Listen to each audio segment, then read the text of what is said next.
You're listening to Cinema IRL, the podcast that throws you into the movie and asks the question, what would you do? Do you have what it takes to be in a biker gang? Amber and Scott absolutely do not, but they still discuss that gaudy leather jacket lifestyle after watching the Bikeriders. And now, Cinema IRL. I wish I could switch places for just one day. You find yourself in the unique position. What would you do? Put yourself in my shoes. How do we handle this? What would you do? What would you do? How do you want to handle this? What would you do? Put yourself in my position. What would you do? Now it's your turn. So if that was your hope of trying to get me to start Sons of Anarchy, it did not work. Yeah, actually, that wasn't my plan. But let's get into it after we tell everyone what we're talking about. So hello, biker chicks and biker dudes. This week we are talking about the Bikeriders, which follows the rise of a Midwestern motorcycle club, the Vandals. Seen through the lives of its members, the club evolves over the course of a decade from a gathering place for local outsiders into a more sinister gang threatening the original group's unique way of life. Oh, man. So for the record, you booked this film. Oh, I know. Listen. So I wasn't trying to get you into the Sons of Anarchy thing. And one of the reasons I did not book this film is because I knew any film about biker life would be a piece of garbage in comparison to Sons of Anarchy. And pretty much that's why I didn't want to go, is because I just knew it would be a shell of a movie. So maybe I enjoyed the movie more than you because I've not seen Sons of Anarchy. So maybe because I don't have that comparison, I mean, don't get me wrong. I can't say I loved it at all. Had some issues with some of the characters being extremely non-compelling, but it was fine. I mean, I've definitely seen worse. All right, but as folks here know, we are not here to review the movie. We're not a movie review show. We are here to talk about the situations that the characters get themselves into. So, oh, and did they get themselves into some situations? Yeah, and I don't know what your familiarity is with that kind of lifestyle. I consider myself somewhat of an expert based on all my season watching of Sons of Anarchy. But I know. Wait, where does that say if I've gone through all The Walking Dead? That says a lot.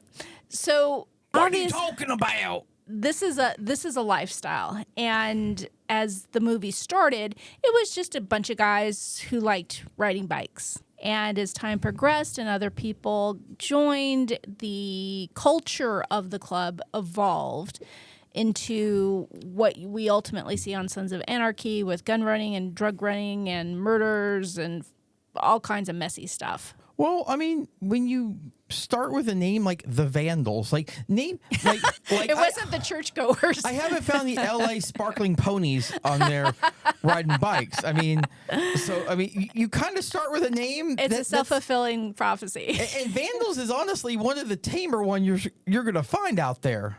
Well, there was a 1950s or 60s music group called the Vandals, and they were not problem children. It was a nice little as a musical group, sure. Or maybe as a biker gang, a little different. Yeah, so we see the movie mostly through the eyes of the very short-term 5-week girlfriend of one of the biker characters, who then marries him after the 5 weeks. And what the hell did she see in him? Yeah, that's a good question. That what would didn't you seem do? like a Not match. Marry the dude who's probably not said 7 words to you. Yeah, he was a little bit of a hothead and not really charismatic. I'm not really sure what she saw in him, but she married him, and we follow the story of the Vandals through an initial student who is documenting the motorcycle club through audio interviews and photographs, and she is giving lots of the interviews. So that's how the story progresses. Yeah, I let me tell you, if I had an opportunity to get into this lifestyle, no. Just no. There's no. That is my contribution here, is no. Yeah, it's definitely a unique and volatile lifestyle. And this film took place between 1965 and 1973, or when the interviews took place, and that we follow Kathy, who is the wife of one of the bicycle, one of the motorcycle club members. So, but what's interesting about Kathy, and she says the cardinal sin, the word that so many women have spoken, and all of those women should be slapped for because it's so ridiculous. It's not the word. It's the phrase. Yes. I can change him. I thought I could change him. No. OMG, women, I love you. Stop this. Stop it. You cannot change him. Do not ever go into any relationship ever thinking you can change the person you're with. Don't do it. Okay, listen. If you're both 19, maybe. If you're both 19. You're not quite fully formed and maybe a little you're not a fully baked human at that point. So it's possible. I'm not sure he was a fully baked human, though. He was baked. He was extremely baked. He was very, very overcooked in many faces. Like he was not changing for. And yes, he loved his bike club. I will say this, and it is an interesting thing about when you have somebody that comes into your life, and then you have something else that is a major part of your life, and that predates them. Yes, and Kathy's husband Benny had been in the bike club, and that's how she met him. Like, yeah, she meets him through the club, and then later is like, I don't want you to be in the club. Yeah. No, sorry. That's kind of the deal. Like, if you meet someone and you know immediately that they're a part of something, right, you have basically lost your ability to ever say, I didn't know. I want you out. I don't want you to do this anymore. No. It's like falling in love with the deadhead who follows around the Grateful Dead? Grateful Dead. Thank you. I was thinking the Living Dead. The Grateful Dead, and then all of a sudden saying, I don't want you to do that anymore when they've been on the road following the band for years. Yes. Yeah, no. And that's the thing. You can't do that, and you have to be aware of that. I mean, it's really harkens back to exactly what you say. Don't expect to change someone. You're not going to. No. And even though her getting him out of that would have obviously been for his better good, it's still, as you and I like to say, it's who he is as a person. Yeah, absolutely. And it makes me so sad and shake my head when I see women say things like this. And this isn't just a movie thing or a TV thing. This is a real life thing. Women say, I thought I could change him, or I can change him. You just got to stop it. Either you got to love the person that you're with and accept them, or find someone else. Move on. There's lots of fish in the sea. Don't try and change anybody. Yeah, girl, I'm sorry. No matter how good your pee is not that good to get people changed. And that's okay. No D is either. So, like, in fairness, like... The alphabet brought to you by Sesame Street. This episode brought to you by the letters P and D, by the numbers 6 and 9. Yeah, so as we follow this film throughout the story of Kathy and Benny and the leader of the gang, Johnny is ultimately challenged for his role once some of the more shady, sinister, violent younger folks get into the bike club. Johnny was challenged to get out a full sentence that I could completely understand. You have a problem with accents and no, dialects it wasn't and accents. stuff like that. Like all the accents were fine. It was the way he specifically spoke. I could understand him fine. I mean, usually I could figure it out. Though there was even one scene where he meets the young people for the first time, when he says something, and even the guy looks at him and says, "What?" Like, I didn't understand what the hell you said, and I was like, "Thank you." I have no recollection of that. I have a strong recollection of it. Anyway, so he was challenged, and it did not go so well because the first time, but not the second. Yeah, the new guys don't follow the rules, and Johnny knew that even before the challenge of the fact that his club was changing and the new membership was changing the culture of the club, and they just didn't listen. And that's kind of another interesting talking point for what would you do here is, what do you do when your community, your peer group, your collective, whatever it is, the folks that you spend time with, starts to change? Well, that's the thing. And I can tell you as a guy who has actually been in charge of some communities in the past, and in some cases starting communities, that you can start it with your own flavor and shape it the way you want it to start heading off.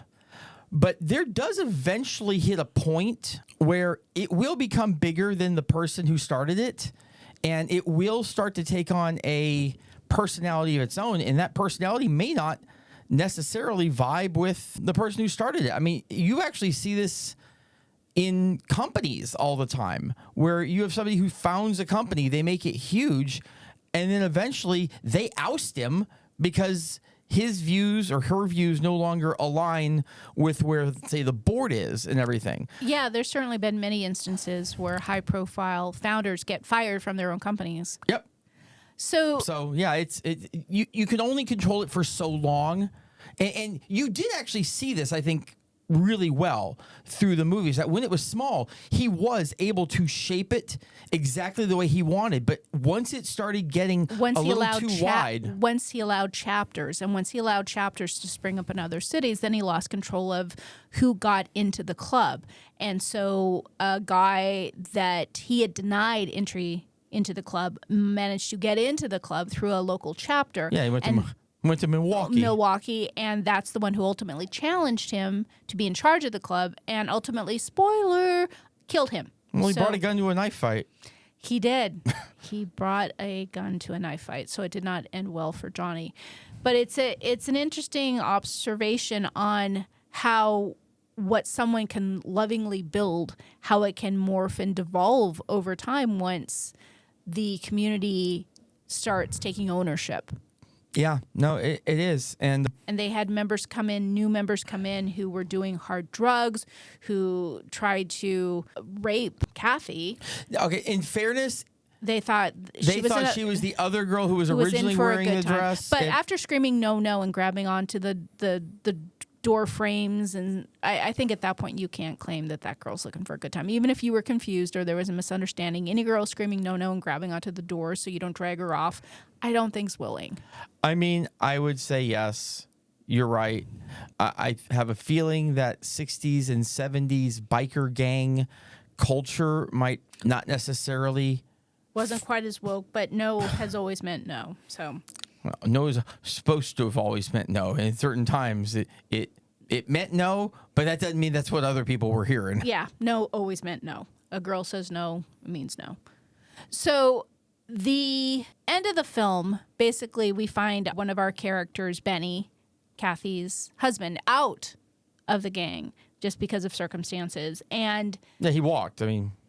Yeah, after Johnny's death and whatnot. And at that point, Kathy was able to coerce him out of that area into a new state and a new job. And she was telling the documentarian who had come back what had happened with the club and where they were. And she was like, we're happy.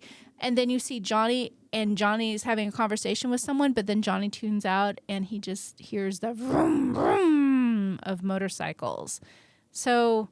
You know, I think that's also another interesting point to discuss is how one person in a relationship can think something and the other person has a different reality. So I'm going to disagree with you a little bit on this. Okay. I think there was a part of him that missed it and will always miss it.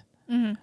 But I can tell you there have been several iterations of Scott Gerhardt over the course of my life. Mm-hmm. And I have had things that used to be absolutely staple to who I was as a human that I have nothing to do with anymore. And a lot of them I miss. I do. I enjoyed a lot of those things, but that doesn't mean that I still need and want it in my life now.